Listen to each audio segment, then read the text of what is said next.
रमेश की एक पत्नी थी जो बहुत बोलती थी और वो उसके ज्यादा बोलने से बहुत परेशान था। रमेश को पता चला कि जंगल में एक महात्मा आए हुए हैं। वह अपनी पत्नी को उनके पास लेकर जाता है और कहता है कि गुरुवर कृपा करके आप इसे समझाइए, यह बहुत बोलती है। मेरे मना करने के बाद भी दिन भर इसका मुंह चलता ही रहता है। मैं इसे कितना समझाता हूं कि कम बोलाकर चुप रहना सीख, लेकिन नहीं, और हर बार इसकी वजह से लड़ाई होती है। महात्मा मुस्कुराए और बोले, मैं तुम्हें इस बात को एक कहानी माध्यम से समझाता हूं। मेरे गुरु का एक शिष्य था जो बहुत बोलता था। वह हर समय इधर उधर की बातें करता था और कभी शांत नहीं रहता था। जब वह दान लेने के लिए जाता तो हर घर से एक नई कहानी लेकर आता और आश्रम के दूसरे शिष्यों को सुनाता, और एक शिष्य की दूसरे से बुराई करता, चुगली करता और दूसरों के सामने अच्छा बनने का प्रयास करता और खुद के मुंह से ही खुद की तारीफ करता रहता और हमेशा खुद को गुरु के सामने सबसे बुद्धिमान और उत्तम साबित करने का प्रयास करता। वह खुद को सभी शिष्यों से अलग और श्रेष्ठ मानता था। उसका कहना था कि मैं एक अमीर घर का बालक हूं। अगर मैं चाहता तो एक आरामदायक और सुविधाओं से भरा जीवन जी सकता, लेकिन मैं वह सब छोड़कर यहां आ गया क्योंकि मुझे खोज करना, खुद को जानना है, जीवन को जानना है। एक दिन गुरु ने आश्रम के सभी शिष्यों को बुलाकर कहा, आप सभी को अगले 1 महीने के लिए कोई ना कोई संकल्प लेना होगा। इससे आपकी संकल्प शक्ति मजबूत होगी और आपकी आत्मशक्ति का संचार होगा। आप सभी अपने सामर्थ्य के अनुसार कोई भी संकल्प ले सकते हैं, और यदि 1 महीने से पूर्व आप में से जिसका भी संकल्प टूट जाएगा तो वह अपनी पुरानी दिनचर्या में वापस आ सकता है। सभी शिष्यों ने अपनी शक्ति के अनुसार संकल्प लिए और गुरु को अपने अपने संकल्प के बारे में बताकर वहां से चले गए। लेकिन वह शिष्य जो खुद को सबसे अलग दिखाना चाहता था, वह सीधे गुरु की कुटिया में पहुंच गया और बोला, मैं कोई छोटा मोटा संकल्प नहीं लेना चाहता, बल्कि खुद के ही जैसे एक और महान संकल्प लेना चाहता हूं। कृपया आप ही बताएं, मुझे क्या संकल्प लेना चाहिए। उसकी यह बात सुनकर गुरु मुस्कुराए और बोले, क्या तुम मेरे द्वारा दिए गए संकल्प को पूरा कर पाओगे? क्या तुम्हारे लिए उसे पूरा करना संभव होगा? शायद नहीं, वह तुम्हारे लिए संभव नहीं। तुम उसे पूरा नहीं कर पाओगे, इसीलिए तुम खुद ही कोई संकल्प ढूंढो। शिष्य ने कहा, नहीं गुरुदेव, आप जो भी संकल्प मुझे देंगे मैं जरूर उसे पूरा करूंगा। गुरु ने कहा, ठीक है, तो तुम अगले 1 महीने तक चुप रहोगे, मुंह से एक शब्द भी नहीं निकालोगे, यही है तुम्हारा संकल्प। शिष्य ने कहा, गुरुदेव, यह भी कोई संकल्प है? यह तो बहुत ही आसान है। आप कोई और संकल्प दीजिए जो मेरी योग्यता के बराबर हो। गुरु ने कहा, पहले तो तुम इस संकल्प को तो पूरा करके दिखाओ। शिष्य ने गुरु की बात मान ली और वह उसी समय चुप हो गया और पलटकर कुटिया से बाहर चला गया। उसे चुप रहना बहुत आसान लग रहा था। उसने एक दिन तो जैसे तैसे चुप रहकर काट लिया, लेकिन दूसरे दिन से उसके मन में ना बोलने का बोझ बढ़ने लगा, और तीसरे दिन उसे भारीपन महसूस होने लगा, और चौथे दिन उसके अंदर एक अजीब सी बेचैनी होने लगी, क्योंकि आसपास आश्रम के सभी शिष्य एक दूसरे से बातें कर रहे थे। वह भी अपना पक्ष उनके सामने रखना चाहता था, उनकी बोलती बंद कर देना चाहता था, लेकिन उसका संकल्प उसके आड़े आ रहा था। इसीलिए वह पूरे दिन सिर्फ आंखें बनाता। इसी तरीके से कुछ दिन और बीते और वह शिष्य बीमार पड़ गया। उसका सिर फटा जा रहा था, उसका खाने पीने तक का मन नहीं था, वह सिर्फ बोलना चाहता था। वह गुरु के पास गया और उनके सामने बैठकर लिखकर उन्हें बताया, गुरुदेव, मैं बोलना चाहता हूं, बिना बोले मुझे सांस नहीं आ रही है, मेरा दम घुटता जा रहा है, मैं अंदर ही अंदर पागल हुआ जा रहा हूं, मैं क्या करूं? संकल्प तोड़ दूं क्या? यह पढ़कर गुरु मुस्कुराए और बोले, संकल्प रहने के लिए नहीं होते, लेकिन जो अपने संकल्प को पूरा कर लेता है वह अपनी आंतरिक शक्ति को बढ़ाता है, और जो अपनी आंतरिक शक्ति को बढ़ा लेता है वह समाज और जागृति की राह पर आगे बढ़ जाता है। संकल्प का लेना भी तुम्हारे हाथ में था और इसे तोड़ना भी तुम्हारे हाथ में है। तुम्हारे बहुत से भाई अपने संकल्प को तोड़कर अपनी पुरानी दिनचर्या पर वापस आ चुके हैं। अगर तुमसे नहीं हो पा रहा हो तो तुम भी संकल्प तोड़कर अपनी पुरानी दिनचर्या पर वापस जा सकते हो। लेकिन याद रहे, अगर आज तुम छोटे से संकल्प को नहीं संभाल पा रहे हो तो तुम अपनी बाकी की पूरी जिंदगी को कैसे संभाल सकोगे? बाकी फैसला पूरी तरह से तुम्हारे हाथों में है। गुरु की यह बात उस शिष्य के दिल में चोट कर गई।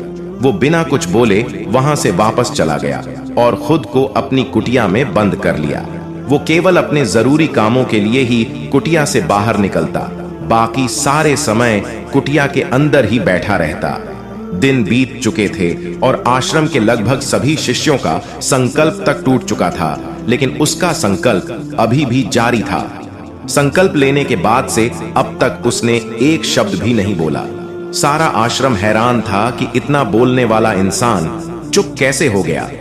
15 दिन बीतने के बाद वह दोबारा अपने गुरु के पास गया और लिखकर बताया, हे गुरुदेव, मैं बाहर से तो चुप हूं, लेकिन मेरे भीतर बहुत सी आवाजें हैं, बहुत सी चीख पुकार और शिकायतें हैं। मैं अंदर ही अंदर बात करता रहता हूं। मेरा मन तरह तरह के प्रश्न पूछता है।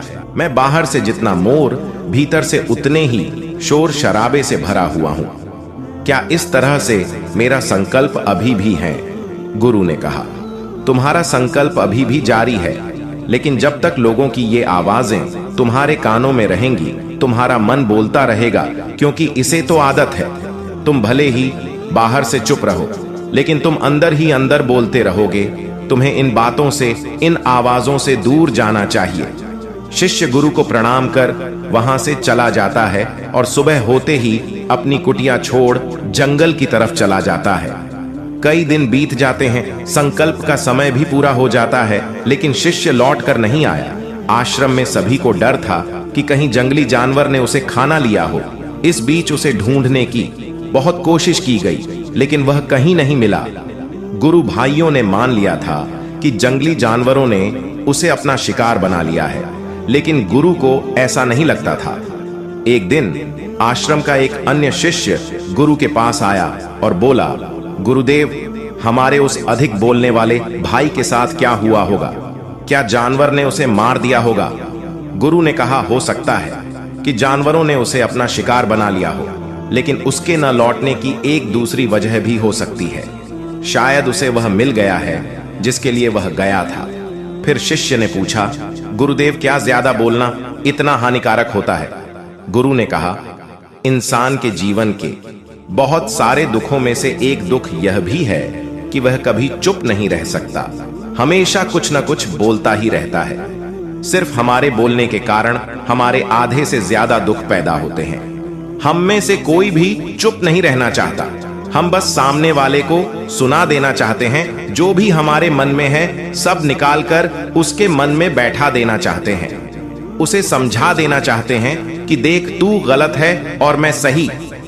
इस तरीके से सुनने और सुनाने का यह काम जिंदगी भर चलता रहता है, लेकिन इस नासमझी में हम अपना समय, अपना जीवन, अपनी समझ और सबसे महत्वपूर्ण कीमती पल जो जिए जा सकते हैं, जिनको अनुभव किया जा सकता है, जिनमें आनंद को प्राप्त किया जा सकता है, ये सब खो देते हैं। लेकिन इसके बदले हमें मिलता क्या है? कुछ नहीं, सब व्यर्थ और बर्बाद हो जाता है। शिष्य ने पूछा, तो फिर इसका समाधान क्या है? गुरु ने कहा, पूरी जागरूकता के साथ अपने विचारों को देखना यही एकमात्र तरीका है। सारी मानसिक समस्याओं का वर्तमान में रहकर चिंतन करना, पूरी जागरूकता के साथ अपना काम करना जिंदगी में चमत्कारिक बदलाव ला देता है। उसके बाद वह शिष्य गुरु से अपने प्रश्नों का उत्तर पाकर उनको प्रणाम करके वहां से चला गया। उस शिष्य को आश्रम छोड़कर गए। 3 महीने का समय बीत चुका था, लेकिन उसकी कोई खबर नहीं थी। अब तक तो सभी गुरु भाइयों ने भी उसके वापस लौटने की उम्मीद छोड़ दी थी, लेकिन एक दिन वह आश्रम लौट आता है। लेकिन अब वह वो नहीं था जो यहां से गया था, कुछ और ही बनकर वापस आया था। उसके अंदर एक गजब का बदलाव महसूस किया जा सकता था। उसके चेहरे पर एक गजब का ठहराव और आंखों में बनी शांति थी। आश्रम में आते ही सभी गुरु भाइयों ने उसे चारों तरफ से घेर लिया और बातें करने लगे। वह भी अपने गुरु भाइयों से बातें करने लगा। उससे बात करने वाले सभी ने यह अनुभव किया कि अब पहले जैसा उतावला और बातूनी नहीं रह गया था। उसके मुंह से एक एक शब्द बहुत ही सुलझे हुए और मधुरता के साथ निकल रहे थे। थोड़ी देर तक गुरु भाइयों से बात करने के बाद सीधा गुरु की तरफ चला गया। उसने गुरु के चरण छुए और कहा, गुरुदेव, क्या मैं अब भी मौन रहूं? क्या अब भी मेरा संकल्प जारी है? गुरु ने कुछ देर तक शिष्य की आंखों में बड़े ध्यान से देखा और कहा, तुम अब भी मौन हो? तुम्हारे मुंह से एक भी शब्द निकल नहीं रहा और तुम्हारा संकल्प अभी भी जारी है। शिष्य ने कहा, गुरुदेव, जब मैं आश्रम से गया तो मैं मुंह से तो चुप था, लेकिन मेरे अंदर बहुत सी आवाजें, मन में बहुत से प्रश्न थे और वो बंद नहीं हो रहे थे। तो मैं जंगल में चला गया इस उम्मीद से कि वहां मुझे शांति मिलेगी और मेरे मन की बकबक कम हो जाएगी। लेकिन मैं जितना एकांत में जाता गया, मेरे अंदर की आवाज उतनी ही तेज होती रही। मेरे भीतर की पुरानी से पुरानी आवाज मुझे सुनाई दे रही थी। तब जाकर मैंने महसूस किया कि मैं कितना गलत कर रहा था। जब मैं अपने परिवार वालों और दोस्तों और गुरु भाइयों को बुरा भला कहता था, तो उस समय मुझे लगता था कि मैं सही कह रहा हूं। जब मैं गुरु भाइयों की एक दूसरे से चुगली करता था और उनका मजाक बनाता था, तब भी मुझे यही लगता था कि मैं उनसे बेहतर हूं और मैं सही कर रहा हूं। उस दिन मैंने पहली बार महसूस किया कि मैं कितना गलत बोलता था। काफी दिनों तक ये आवाजें, ये शिकायतें मेरे अंदर चलती रहीं, लेकिन धीरे धीरे करके एक दिन ये सारी आवाजें मेरे अंदर से समाप्त हो गई। मैं भीतर से भी मौन हो गया। घने जंगल में बाहर से कोई बोलने वाला था नहीं और भीतर कोई आवाज बची ही नहीं थी। और मैं उस दिन पहली बार मौन का सही अर्थ समझा। मेरे चारों तरफ हालांकि अभी भी कुछ आवाजें आ रही थीं, जो पहले भी आती थीं, लेकिन मैं उन्हें सुन नहीं पाता था। अब वह सभी आवाजें मुझे स्पष्ट रूप से सुनाई दे रही थीं। हवा के चलने की आवाज, चिड़ियों की चहकने की आवाज और पानी के बहने की आवाज, ये सभी आवाज मैंने पहली बार पूरे होश में सुनी। अपने चारों तरफ इतनी शांति मैंने पहले कभी महसूस नहीं की थी। शांति को भंग करने के लिए मैंने पहली बार अपने से कोई शब्द निकाला। मैं चिल्लाया, हे ईश्वर, ये कैसी शांति है? सभी कुछ इतना शांत क्यों है? ऐसा क्या हो गया? लेकिन मेरे चिल्लाने के बाद भी शांति भंग नहीं हुई। सब कुछ पहले जितना ही शांत था, बाहर भी और भीतर भी। हे गुरुदेव, मैंने अपने गुरु भाइयों से बात की। मैं आपसे बात कर रहा हूं, मैं बोल रहा हूं, मैं चल रहा हूं, मैं सब कुछ देख रहा हूं, लेकिन मैं अपने भीतर एकदम एकांत में हूं, मौन में हूं। भीड़ में होता हूं तब भी भीतर से अकेला एकांत में होता हूं। जब मैं खुद में भी शोर करना चाहता हूं तब भी एकांत में ही होता हूं। अब सब दिखाई पड़ने लगा है, सब सुनाई पड़ने लगा है। गुरु ने कहा, जब तक हम बाहर की तरफ रोते रहेंगे, भीतर अशांति ही रहेगी। लेकिन जिस दिन हम भीतर की तरफ मुड़ जाएंगे, तब हमारे मुंह से कुछ भी नहीं निकलेगा, तब शांति मिलेगी। दुनिया में जितनी भी बुराइयां हैं, ज्यादातर हमारे बोलने से ही उत्पन्न होती हैं, क्योंकि हम चुप रहना नहीं चाहते। हमें जितनी जरूरत है उससे कहीं ज्यादा बोलते हैं। हम सामने वाले को सुनना नहीं चाहते, बल्कि उसकी बोलती बंद कर देना चाहते हैं। उसे समझा देना चाहते हैं कि मैं कौन हूं, मैं क्या कर सकता हूं, और यही हमारी जिंदगी का मकसद बनकर रह जाता है। हमारी सारी ऊर्जा व्यर्थ बोलने में बर्बाद होती है। ऐसे ही समाज में लोगों का जीवन दुखों से भर जाता है, जो हमेशा एक दूसरे को सुनाने में लगे रहते हैं। कभी एक दूसरे को सुनना नहीं चाहते हैं, समझना नहीं चाहते, और चुप रहना तो उन्होंने कभी सीखा ही नहीं, क्योंकि चुप रहना उन्हें छोटा महसूस करवाता है। दुनिया की सभी लड़ाइयों का कारण हमारा बोलना ही है। इसलिए हमें सिर्फ उतना ही बोलना चाहिए जितना जरूरी हो, क्योंकि व्यर्थ का बोलना ऊर्जा को नष्ट करना है, और यह बोलना ही हमें कभी अपने भीतर की ओर लौटने नहीं देता है, क्योंकि यह हमें बाहर की ओर खींच कर रखता है। और बाहर है ही क्या इस संसार के अलावा। लेकिन अगर अपने भीतर के संसार की ओर मुड़ना है तो इस मुंह को बंद ही रखना चाहिए।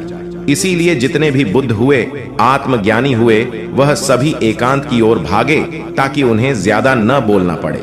ज्यादा सुनना पड़ेगा, एकांत में रहे और शांत रहे। इसीलिए आसानी से भीतर की यात्रा कर पाए। लेकिन अगर कोई चाहे तो इस संसार में रहकर भी एकांत में रह सकता है, शांत रह सकता है, लेकिन इसके लिए उन्हें अपनी ऊर्जा बचाने को, जिसे वह अब तक अपने व्यर्थ के शब्दों में बर्बाद कर रहे थे,